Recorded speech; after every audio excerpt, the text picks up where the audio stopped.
Hello అండి. Next customization long frocks మన దగ్గర కస్టమైజేషన్ జరిగింది. ఇది వచ్చేసి ఫ్రంట్ నెక్ ఈ విధంగా పెట్టి పైపింగ్ పెట్టించామన్నమాట స్టార్ నెక్ స్టైల్లో.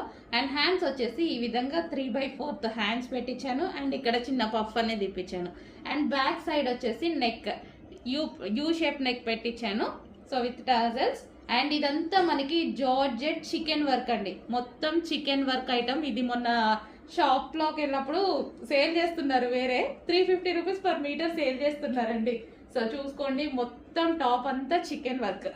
సో ఫ్లెయిర్ కూడా ఎక్కువగా పెట్టించేసాను. సో ఈ విధంగా అయితే ఉంటుంది. మంచి ఐస్ బ్లూ కలర్, స్కై బ్లూలో లైట్. సో మీకు కనిపిస్తున్న కలర్ ఎగ్జాక్ట్గా ఫుల్ ఆఫ్ చికెన్ వర్క్లో ఉంది. సో ఈ విధంగా ఫుల్ ఆఫ్ చికెన్ వర్క్లో ఉంటుంది చూడండి. సో ఫ్రాక్ అనేది మంచి లాంగ్ ఫ్రాక్ స్టైల్లో ఇక్కడ వరకు వస్తుంది అనమాట. ఓకే, చాలా సూపర్గా ఉంటుంది. So simple and sweet look.